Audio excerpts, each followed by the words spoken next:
Allah mengasihinya. Tidak hanya mengasihinya, mengasihaninya. Kasih karunia yang diberikan Tuhan kepada Paulus membuat Paulus sadar dirinya sebagai orang yang sangat berdosa yang perlu diselamatkan.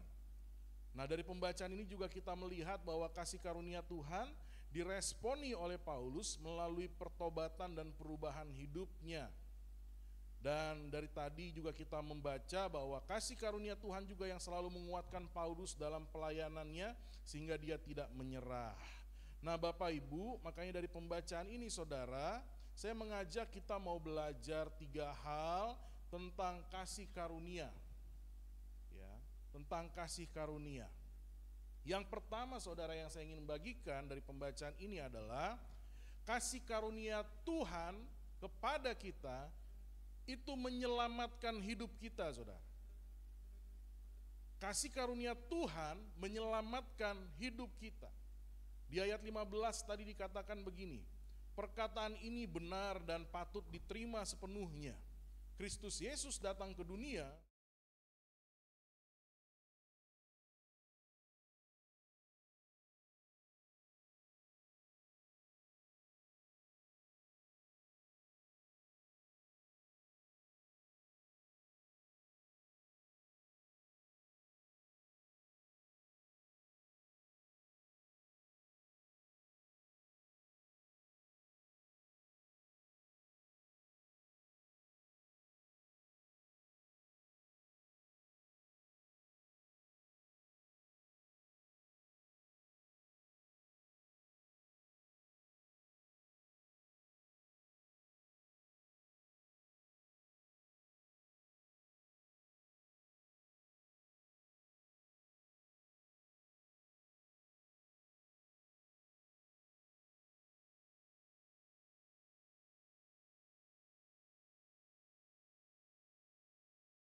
itu harus melakukan puasa ini puasa itu, bahkan harus napak tilas ziarah sana dan sini.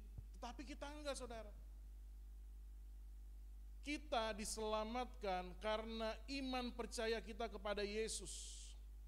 Dan Yesus mengasihi semua. Dia mati untuk semua orang. Tapi masalahnya enggak semua orang percaya kepadanya. Itu masalahnya. Nah, karenanya saudara, bagaimana supaya kita diselamatkan? Mari kita respon kasih Tuhan. Kita percaya kepada Tuhan Yesus. Nah, karenanya yang perlu dipahami, kita beribadah bukan untuk cari selamat. Kita memberi persembahan bukan supaya selamat. Kita melayani bukan supaya selamat. Tapi sebaliknya, kita bisa melakukan semuanya itu karena kita sudah diselamatkan dan dikasihi Tuhan dengan luar biasa. Yang nanti saya akan bahas di poin ketiga, saudara. Jadi kekristenan mengajarkan bahwa keselamatan itu adalah kasih karunia, pemberian, anugerah daripada Tuhan Yesus bagi kita. Bukan karena usaha. Ya. Bukan karena usaha. Kita mau sekolah tinggi-tinggi juga, kita nggak akan bisa membayar lunas dosa kita. Kita mau beramal baik, saudara, secara logika dari dulu lahir ke dunia ini. Ya, kalau agama yang seberang mayoritas kan konsep mereka itu nggak ada dosa turunan.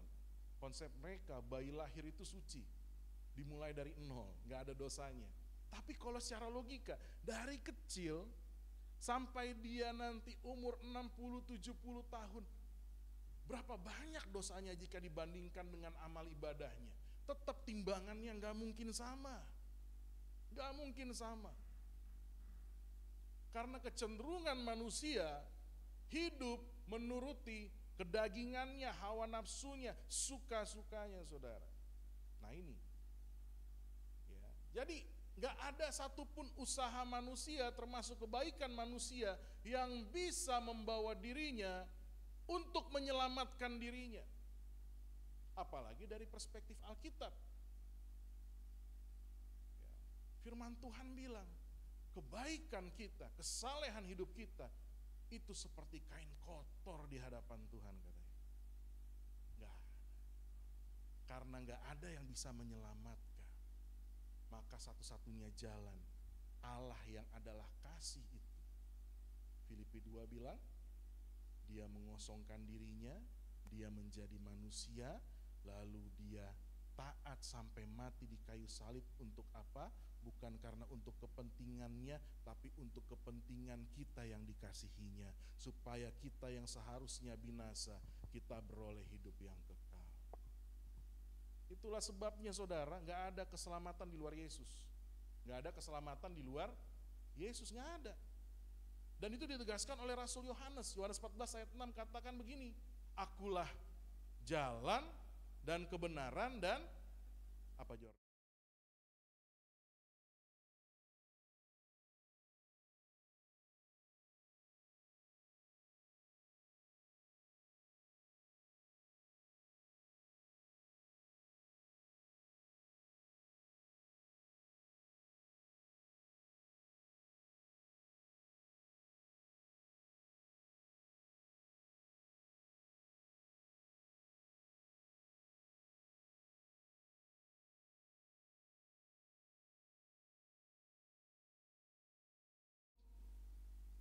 Kekal dalam hidup yang sesungguhnya, hidup yang bukan binasa, hanya bisa kita raih melalui siapa saudara?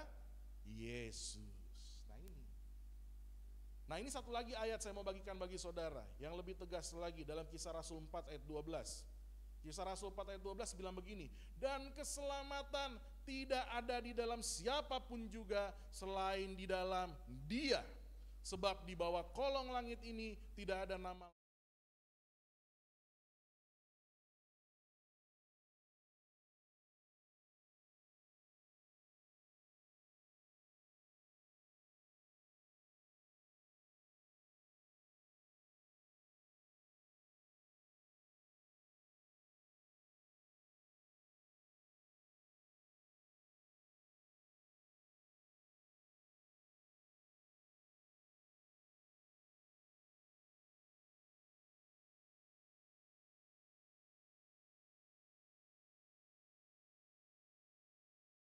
sebelum Dia, kehilangannya atau merasa itu bernilai, saudara.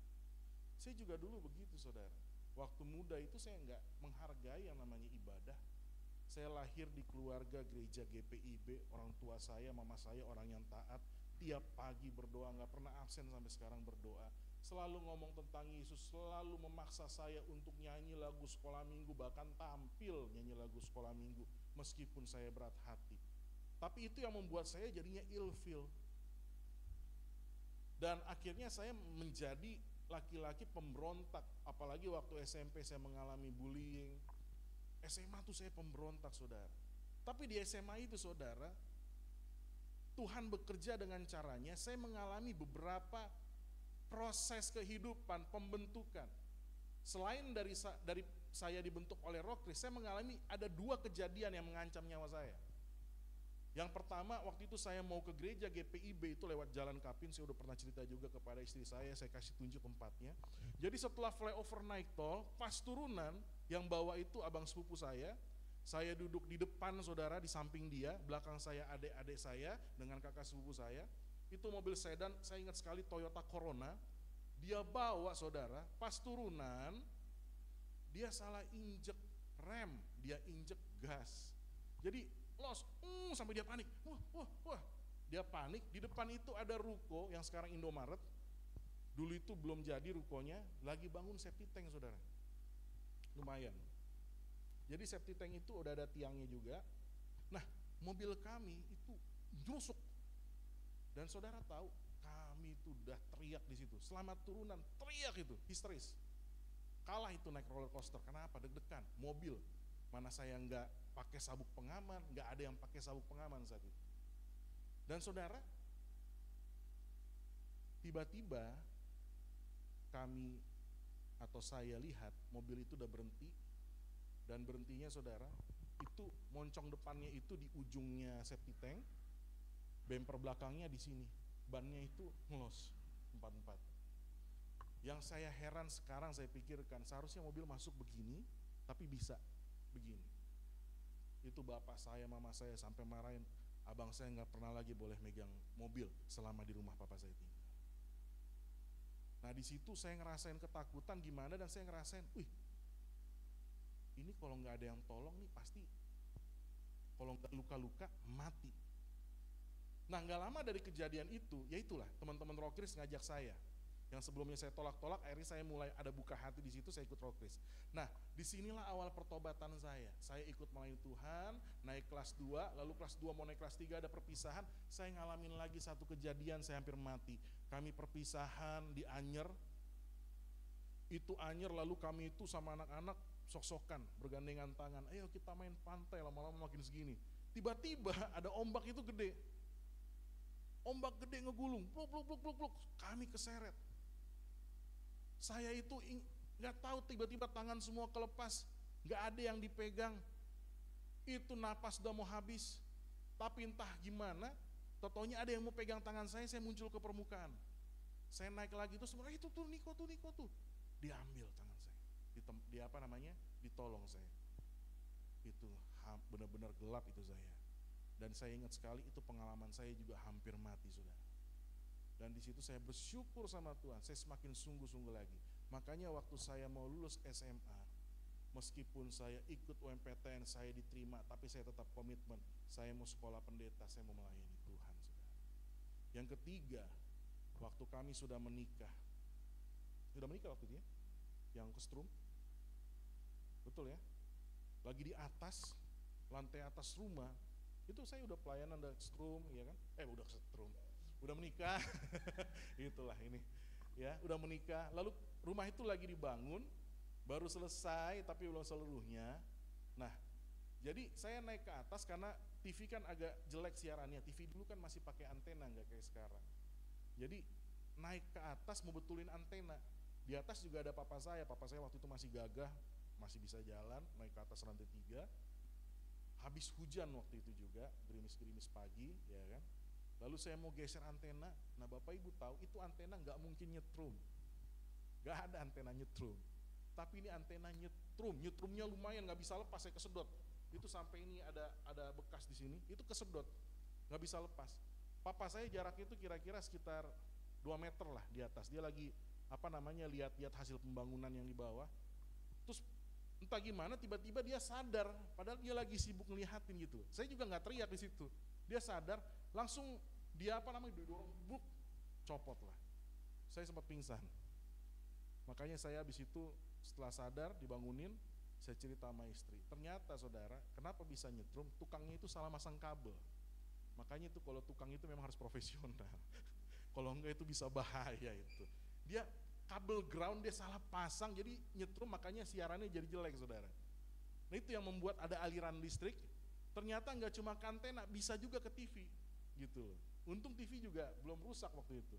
Tapi saya kesetrum. Nah setelah itu saya cerita, saya juga berdoa di kamar, saya nangis ke istri. Saya bilang untung tuh saya nggak lewat, karena lumayan udah susah napas di situ. Nah dari situ saya merenungkan, ya, peristiwa-peristiwa ini saya merenungkan, sesungguhnya kita ini rentan akan kematian, kita ini rentan akan kecelakaan dan bencana. Sesungguhnya kalau kita nggak punya jaminan atau janji, saudara, hidup kita pasti akan penuh dengan kekhawatiran. Betul. Kita ini sangat rentan, saudara. Nggak usah merencanakan mati. Setiap orang bisa mati tiba-tiba. Ada orang yang baru keluar rumah bisa mati, ada orang yang baru turun tempat tidur bisa mati, ada orang yang lagi makan bisa mati. Kayak kemarin sepupu saya baru selesai makan, tiba-tiba baru berapa langkah langsung jatuh, nggak berapa lama koma mati. Setiap kita bisa kapanpun meninggalkan kehidupan ini. Cuma pertanyaannya, kemanakah kita setelah kematian? Kan begitu saudara. Nah firman Tuhan menjamin kita, kalau kita percaya Yesus, kalau kita meraih kasih karunia daripada Tuhan, keselamatan sudah diterima. Keselamatan pasti kita terima di dalam nama Yesus. Yang percaya katakan amin. Nah itu saudara. Nah Paulus dia mengucap syukur. Kenapa? Karena dasar yang pertama, dia telah menerima kasih karunia itu. Dia mengucap syukur. Dia mengucap syukur, makanya dalam setiap kesulitan, dalam setiap pergumulan, dalam setiap penderitaan, dia tidak merasa berat, dia tidak merasa kecewa, dia tidak merasa rugi, karena dia sudah menerima harta yang berharga, yaitu keselamatan dalam Kristus Yesus. Saudara, logikanya begini loh saudara, kita ini sudah menerima sesuatu yang besar, keselamatan. Makanya saya seringkali bilang begini, hey bro, sis, takdir kita tuh udah diubah dari binasa menuju keselamatan. Dari yang harusnya kita dihukum, kita malah memperoleh perkenanan Tuhan. Itu hal yang luar biasa. Kalau takdir saja Tuhan ubah, apalagi hal-hal yang ece-ece, hal-hal sepele lain. Cuma soal sakit penyakit, cuma soal jodoh, cuma soal pekerjaan, cuma soal rumah, cuma soal kendaraan. Hey, ini semua fana. Di sini kita boleh menderita, tapi jangan sampai penderitaan kita di sini membuat kita gagal fokus dan akhirnya kehilangan keselamatan. Tapi marilah kita dengan setia dan tekun berjuang dalam penderitaan. Karena apa? Bukan karena kekuatan kita, tapi karena kita percaya bahwa setelah setiap penderitaan yang kita jalani bersama Yesus, kita pasti menerima keselamatan. Kita pasti menerima keselamatan. Karena kita pasti menerima keselamatan, penderitaan kita gak sia-sia. Betul gak? Lu saya, ini istri saya nih. Yang belum tahu aja, kalau yang udah tahu ya udah diem aja. Ya. Maksud saya begini loh. Saya pacaran tuh berkorban. Makan itu saya bayarin. Mau kemana-mana saya anterin, betul kan? Kenapa? Karena saya sudah yakin hatinya itu untuk saya. Iya dong, bener gak? Kalau masih ragu-ragu ya masih split bill lah, ya enggak? Kalau udah yakin mah seluruh, ya kan? Ya udah tunangan kan gitu, langsung, bener kan? Iya, karena saya yakin dia pasti dapat, apapun ku berikan. Jadi saudara, aku rela jalan jauh nganter. Aku rela menerima beban dalam motorku sih. Aku rela untuk membagi penghasilanku segala macam untuk menyenangkan hati daripada mantan pacarku ini yang sekarang istriku. Karena apa? Karena saya tahu dia mengasihi saya dan dia pasti memilih saya. Tapi seandainya Jordan, ya kan? Dia lagi PDKT sama cewek, tapi ceweknya nggak jelas kodenya. Gerak-geriknya, sennya nggak jelas nih, mau ke kiri, ke kanan, mau lurus, mau belakang, ya kan? Jordan udah kasih semua, tiba-tiba cintamu bertepuk sebelah tangan. Gimana rasanya? Capek nggak? Capek kan? Saya nggak capek, saya suka cita. Kenapa? Karena cintaku tidak bertepuk sebelah tangan. Nah, kenapa kita capek dalam kehidupan? Karena seringkali kita mengasihi yang salah. Yang kita kasih itu uang. Yang kita kasih apa? Karir kita sendiri. Yang kita kasih apa? Diri kita sendiri. Yang kita kasih apa? Hawa nafsu, ambisi kita sendiri yang kita cintai. Makanya bertepuk sebelah tangan. Capek hidup ini. Kita menderita, tapi penderitaan itu hanya menggerogoti hidup. Tapi kalau kita mau mengasihi Tuhan, cintamu gak akan bertepuk sebelah tangan, saudara. Penderitaanmu akan terbayar lunas. Makanya kata Paulus, aku ini seperti olahragawan, aku mengakhiri pertandingan yang baik dan aku yakin mendapat mahkota kehidupan. Ada gak seorang atlet nih ya, selama dia berlatih dia santai-santai aja gitu? Enggak. Atlet lari saudara, apalagi atlet lari 100 meter, larinya tuh berapa lama sih? Berapa lama 100 meter tuh? Ya 10 detik, 12 detik kan? Tapi latihannya berapa lama? Setahunan, apalagi sekarang lagi PON nih, latihannya lama sekali.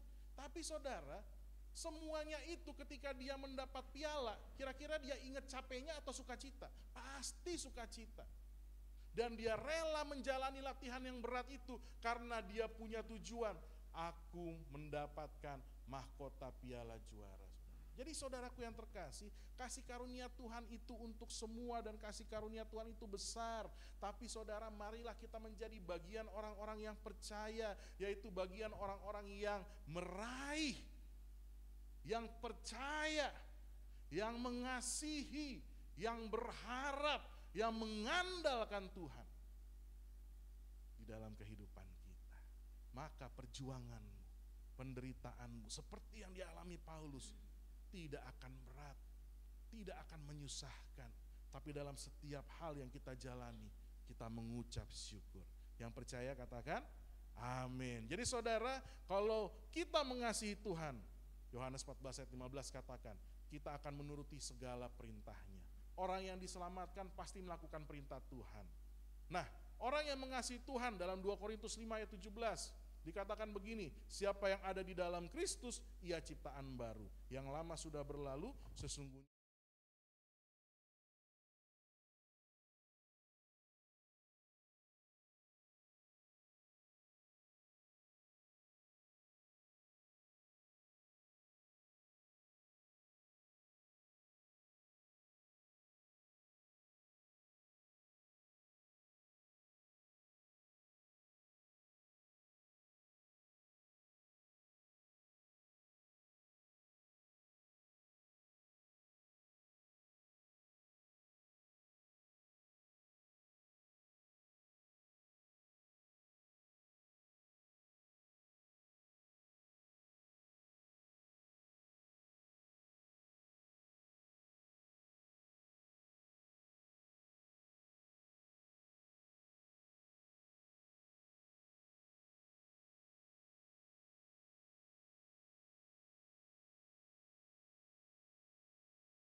berubah, saudara. Nah, Paulus, dia mengalami perubahan total, bukan karena ingin dipuji orang, bukan karena pencapaian, bukan karena memang tugasnya sebagai rasul, tidak. Tapi karena poin pertama tadi, dia melihat, menyadari kasih karunia yang menyelamatkan hidupnya, saudara. Karenanya, saudara, yang mau saya tegaskan di sini, saudara hanya bisa berubah sepenuhnya kalau saudara menyadari betul keselamatan yang saudara sudah terima. Orang yang menyadari keselamatan yang dia terima, orang yang menyadari kasih Tuhan yang dia terima, gak akan terpaksa ibadah, gak akan hidup dalam dosa, gak akan bersungut-sungut dalam hidupnya, saudara. Pasti ada perubahan yang nyata dalam hidupnya, saudara. Ada perubahan yang total, yang pemarah menjadi pengasih, yang pendendam menjadi pemurah, pengampun. Dia yang dulu orang yang ganas menjadi orang yang penuh kasih. Pasti ada perubahan. Karena apa? Karena dia merasa berhutang kepada Kristus, karena dia sungguh mengasihi Kristus, dan kasih kepada Kristus membuatnya rela untuk apa? Rela untuk melakukan kehendaknya, rela untuk menyangkal dirinya, rela untuk memikul salib demi Kristus, saudara. Saudara bisa lihat dalam Yohanes 4 bagaimana perempuan Samaria. Perempuan Samaria itu perempuan yang tidak mengenal Tuhan. Tapi ketika Tuhan masuk ke daerah Samaria, ya, perempuan ini siang-siang keluar mencari air di sumur. Kenapa dia siang-siang keluar, nggak pagi-pagi seperti wanita lainnya? Karena dia malu. Dia sudah mendapat cap orang berdosa. Dia sudah mendapat tanda ini wanita nggak benar nih. Ini wanita nggak benar hidupnya. Tapi saudara, Yesus bilang kepada dia, sebenarnya tuh kamu tuh begini, begitu, begini, begitu. Yesus nyatakan dosanya, nanti bisa dibaca Yohanes 4. Wanita Samaria itu terkejut. Lalu Yesus menjelaskan siapa dirinya, dialah Mesias, dialah orang yang diutus Tuhan. Dan wanita ini takjub dengan pengajaran ini. Dan saudara tahu, dengan perjumpaan dengan Kristus itu, wanita ini langsung berubah. Dia bersuka cita, kenapa? Karena dia merasa diterima, dosanya diampuni. Sehingga apa? Dalam Yohanes 4 di ayat-ayat terakhir dikatakan, perempuan Samaria ini bersuka cita, lalu dia memberitakan tentang apa yang dikatakan Yesus kepada seluruh kota. Seluruh kota Samaria akhirnya datang kepada Yesus dan percaya kepada Yesus gara-gara ucapan pemberitaan daripada si wanita Samaria. Logikanya, ini orang yang tadinya dicap berdosa, ini orang yang dicap gak bisa dipercaya, ini orang yang dicap kotor, kok tiba-tiba jadi pemberita Injil yang luar biasa. Ketika dia bicara, semua orang datang. Kenapa? Karena ada perubahan yang nyata dalam hidupnya, saudara. Contoh yang kedua, Sakeus, saudara. Sakeus itu seorang pemungut cukai, dia pendek, saudara. Ketika Yesus datang ke daerahnya, dia penasaran, ini orang siapa? Dan ketika dia ingin lihat Yesus, dia gak sanggup, lalu dia naik ke pohon. Dan ketika dia naik ke pohon, Yesus melihat dia. Dan Yesus bilang, Sakeus, aku mau mampir ke rumahmu. Sakeus yang selama ini penuh dengan kepahitan, penuh dengan rasa tertolak karena orang pemungut cukai dianggap orang kafir, dianggap seorang penjajah.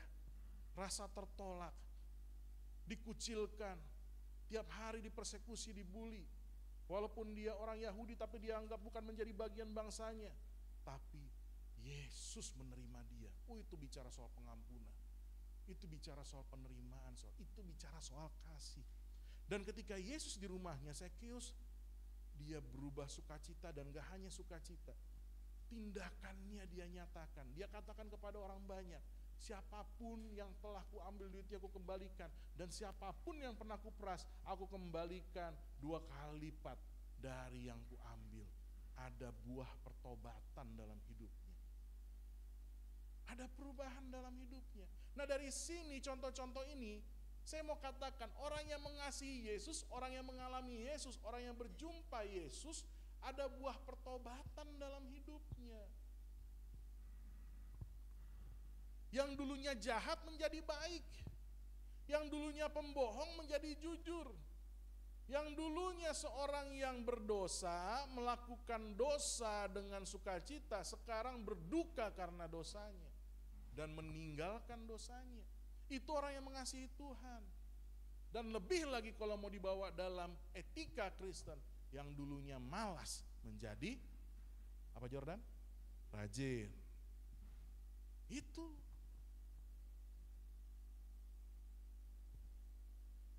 Ada perubahan di situ. Yang dulunya mementingkan diri sendiri, sekarang mementingkan sesama.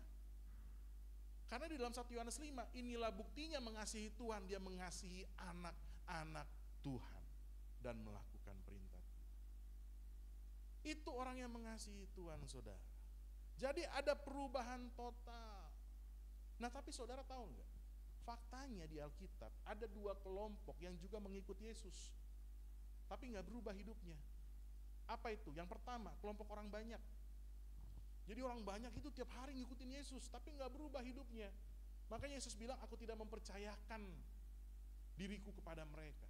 Kenapa mereka tidak berubah hidupnya? Karena yang dicari itu bukan pengenalan akan Tuhan. Mereka datang bukan mengasihi Tuhan. Mereka datang mencari kebutuhan. Kenapa? Karena mereka melihat, Yesus bisa menggandakan roti dan ikan, memberi makan 5.000 orang. Yesus menjamah sembuh. Akhirnya orang banyak datang, bukan untuk mengenal Yesus, bukan untuk mendengar kerajaan Allah, tapi karena ingin makanan, karena bangsa Israel pada saat itu dalam penjajahan dan kelaparan. Nah, banyak orang Kristen juga begitu, datang bukan untuk mengenal Tuhan, tapi untuk nonton mujizat Tuhan, syukur-syukur dapat mujizat Tuhan. Secara singkat saya mau katakan, yang mereka cari bukan Tuhan tapi Tuhan. Yang dicari bukan Tuhan tapi itu. Apa itu cuan? Apa Jor? Ya. Salah, saudara. Lalu kelompok yang kedua, ahli Taurat dan orang Farisi. Mereka juga datang mencari Yesus, tapi bukan untuk mengenal Yesus. Tahu nggak untuk apa? Menghakimi, mencari-cari kesalahan. Ada orang yang ingin datang ke gereja juga begitu. Dia datang itu bukan untuk mengenal Tuhan, tapi sebenarnya untuk mengukur, untuk menilai, untuk menghakimi. Itu. Ya. Jadi dia datang nih sama temennya, setiap pendeta yang ngomong, kamu, itu makanya dengar kata pendeta, lo tuh, gitu. Nih, ahli Taurat orang Farisi akhir zaman yang begini. Padahal kalau dengar firman harusnya gimana? Oh, puji Tuhan, saya ditegur Tuhan. Tapi yang ini nih, yang ini ngomong, dengar tuh, itu bener tuh, buat kamu, dengar. Nah, ini ahli Taurat orang Farisi, makanya dia cari Tuhan, datang mencari Tuhan, pertobatannya nggak terjadi, karena dia merasa paling benar. Amin, Ehud? Iya, Ehud itu dia duduk sendiri supaya dia nggak ngomongin kamu, karena nggak ada orang di sampingnya. Sendiri dia. Canda ya. Jadi itu, saudara, dan saya perhatikan yang begini ada di gereja. Makanya dia datang, dia pulang sama aja. Yang lain udah serius, udah pulang sukacita, udah nangis-nangis pada waktu menyembah Tuhan. Dia mah sama aja, nggak ada perbedaan. Kenapa? Karena dia datang bukan untuk menerima firman, tapi untuk menghakimi, menilai, juga menyalahkan situasi keadaan. Nah, makanya bertobat seperti itu. Saya pun juga, meskipun saya sekolah Alkitab, saya banyak mendengar Alkitab, bahkan saya dalam seminggu ini full pelayanan, tapi ketika firman didengar, saya merendahkan hati, karena firman itu makanan jiwa. Nah, saudara, mari kita belajar. Nah, saudara, satu lagi yang mau saya katakan, saudara, ketika kita menerima kasih karunia Tuhan itu pasti mengubahkan kita, pasti. Contohnya Yusuf itu adalah anak kesayangan Yakub. Dari mudanya, saudara, dia itu udah diajar tentang Tuhan lewat bapaknya Yakub, karena dia anak kesayangan. Nah, suatu ketika Yusuf menerima mimpi, dan setelah menerima mimpi, dia nggak langsung jadi pemimpin, tapi dia dibuang ke sumur, lalu diangkat dari sumur, lalu dibuang menjadi budak, dibeli oleh Potifar, lalu menjadi budak di rumah Potifar. Nah, yang menarik, saudara, di rumah Potifar ada godaan, ada cobaan. Istri Potifar karena melihat Yusuf elok parasnya dan manis sikapnya. Kenapa dia manis sikapnya, Jordan? Karena firman Tuhan, kan dari kecil dengar firman, ya kan? Jadi udah elok parasnya, manis sikapnya. Ya, kalau kita nggak elok parasnya, tapi manis harus sikapnya. Baca firman, amin. Ya. Jadi Yusuf ini manis nih, manis sekali sikapnya. Istri Potifar kesengsem. Tiap hari kata Alkitab menggoda Yusuf. Tapi saudara, mari kita lihat coba Kejadian 39 saudara. Lihat respon Yusuf. Kejadian 39 ayat yang ke-9b. Ya, istri Potifar tiap hari menggoda saudara. Dan saudara tahu nggak, istri Potifar tuh cantik. Karena Potifar tuh jenderal. Gak mungkin lah istrinya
multimedia 2 Petrus 3 ayat 9.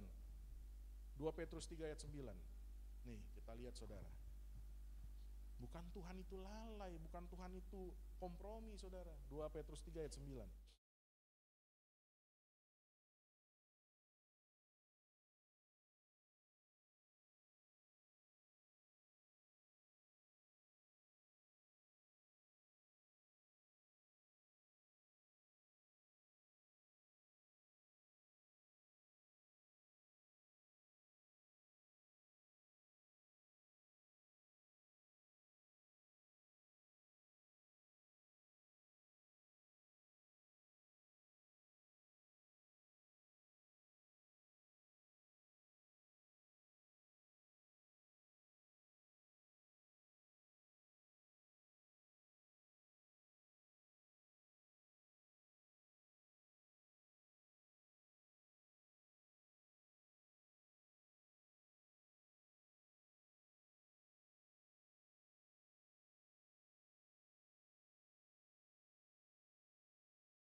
Mengucap syukur. Di ayat 12 tadi dikatakan begini, aku bersyukur kepada Dia yang menguatkan aku, yaitu Kristus.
Di Mount Hermon, Kota Bunga, Camp David.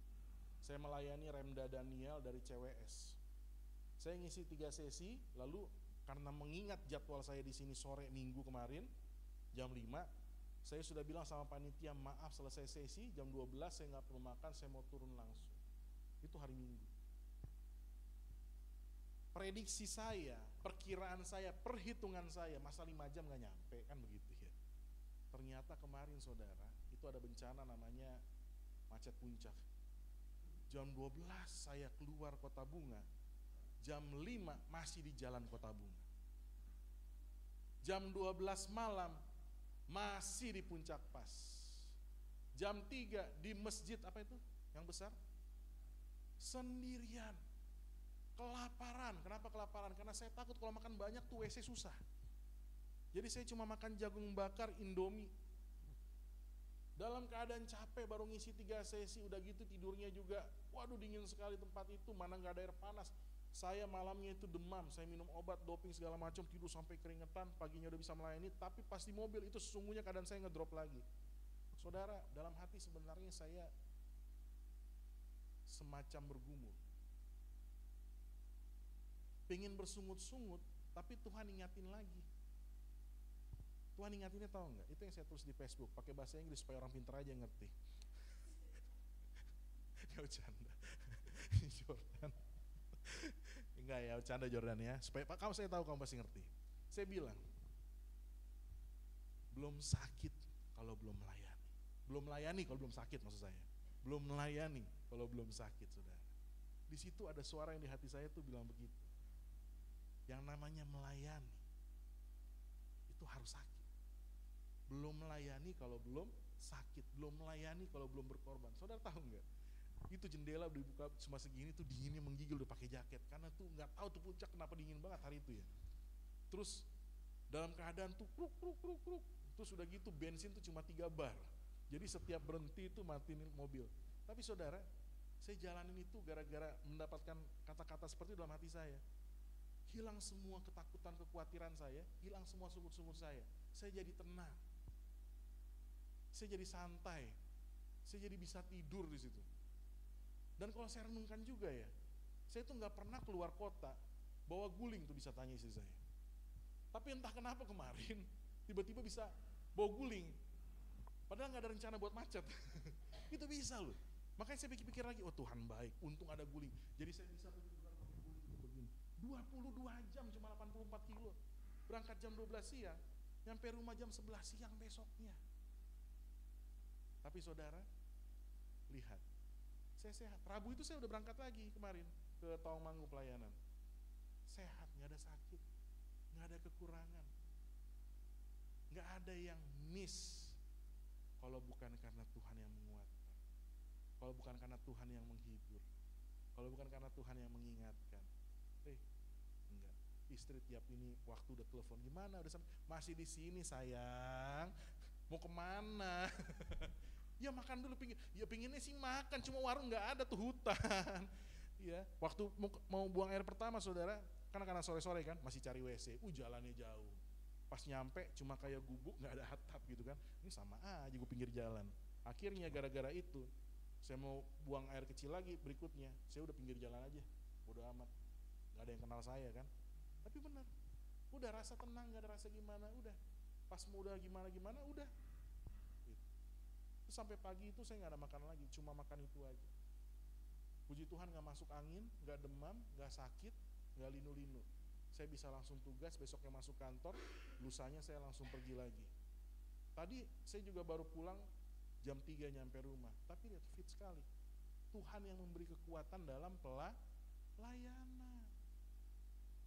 Kalau kita mengasihi Tuhan, kita menerima kasih Tuhan, saudara, apa sih pergumulanmu hari-hari ini? Keluargamu kah, rumah tanggamu kah? Apa pergumulanmu? Pekerjaanmu kah, pelayananmu kah? Saudara ingat, engkau enggak sendirian. Engkau tidak sendirian, ada Roh Kudus yang menolong. Karena itu saudara, engkau hanya perlu melipat tanganmu, engkau hanya perlu menutup mata fisikmu dan membuka mata hatimu, dan engkau hanya perlu bilang, Tuhan tolong saya. Dia pasti mendengar saudara. Dia mendengar dan dia bekerja. Cuma ingat, dia bekerja tidak dengan cara kita. Dia bekerja dengan caranya. Mungkin bagi banyak orang, saya berharap sih Tuhan, kau buka jalan seperti Musa membelah laut. Gak bisa ternyata. Caranya Tuhan, dia berkati dengan kesehatan, dia berkati dengan damai sejahtera, dia berkati dengan ketenangan. Itu caranya Tuhan. Ya kan? Caranya manusia kan kadang begitu ya, Tuhan hentikan hujan. Ya. Pernah suatu kali saudara, ada tukang jualan bakso, dia jalan, dia susuri tepi sawah, dia mau jual ke pasar. Tiba-tiba saudara, waktu dia jalan, jeblos, karena itu kan pinggiran sawah itu kan ada kayak ini kan, kejeblos longsor, brok gitu, baksonya tumpah semua ke sawah. Tumpah semua ke sawah. Sorry, bukan bakso, tahunya tuh tumpah semua ke sawah saudara. Ini saya baca kisah. Nah, dia pulang, dia menangis, dia sedih, dia bilang, Tuhan tiap hari saya berdoa sebelum usaha, tapi kenapa Tuhan hari ini kau izinkan saya jatuh, semua tahuku habis, jatuh ke sawah. Besok harinya dia pergi lagi saudara, tapi besok hari itu dia sangat bersuka cita. Kenapa? Karena ketika dia pergi, dia dengar dari tetangganya, angkot yang biasanya dia naiki ke pasar kecelakaan, dan dia nggak ada di situ.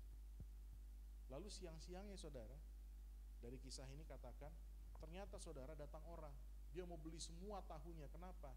Karena ternyata tahu yang tumpah itu dimakanin oleh bebek piaraannya dia, dan akhirnya tuh bebeknya itu malah jadi aktif dan sehat gitu, sehingga dia pesan semua tahu-tahu sisa, jadi dapat pelanggan baru saudara. Nah seringkali begitu saudara, Tuhan izinkan kita melewati pergumulan-pergumulan hidup, bukan karena dia benci kita, bukan karena dia tidak setia, tapi sesungguhnya karena dia ingin kita mengandalkan dia, dan dia ingin supaya kita sadar bahwa dalam segala perkara Allah beserta dengan kita, dan dia yang bekerja dalam hidup kita. Jadi ketika kita mengalami pergumulan, permasalahan, tantangan hidup saudara, jangan dulu bersungut-sungut, tapi mari kita rendahkan diri, kita tanya Tuhan, Tuhan, apa kehendak-Mu di dalam pergumulan ini? Aku berserah kepadamu ya Tuhan, tolong aku Tuhan, Engkaulah harapanku. Kita izinkan Roh Kudus yang bekerja dalam hidup kita. Seperti Paulus, dia sadari betul, tanpa Tuhan yang menjadi kekuatannya, dia tidak sanggup melakukan pelayanan, dia tidak sanggup melakukan misi. Demikian juga mari kita berpikir, tanpa Tuhan yang menolong kita, tanpa Tuhan beserta kita, tanpa Tuhan yang berjalan bersama kita, kita tidak akan mampu melakukan segala perkara. Makanya firman Tuhan katakan, segala perkara dapat kutanggung di dalam Dia yang memberi mantap. Puji Tuhan. Ini baru saya akuin mahasiswa kalau begini. Enggak canda. Ya, dia yang memberikan kekuatan bagi kita. Ya, jadi kalau dengan kekuatan sendiri nggak bisa, tapi kekuatan Tuhan. Jadi saudara, 3 hal. Kenapa kita mengucap syukur? Karena kasih karunia Tuhan. Yang pertama, kasih karunia-Nya menyelamatkan kita. Karena kasih karunia-Nya sudah menyelamatkan kita, maka percayalah, kasih karunia itu pun sanggup mengubahkan hidup kita. Mari kita bertobat sungguh-sungguh, kita berubah, kita tinggalkan segala perkara dunia ini yang jahat-jahat, kita tinggalkan. Tapi mari kita cari perkenanan Allah. Nah karena kita diubahkan saudara, artinya apa? Tuhan pasti sertai kita dalam segala hal, Dia menguatkan kita, Dia memelihara kita, Dia menyediakan kita. Amin untuk firman Tuhan. Mari kita tundukkan kepala, kita mau satu di dalam doa.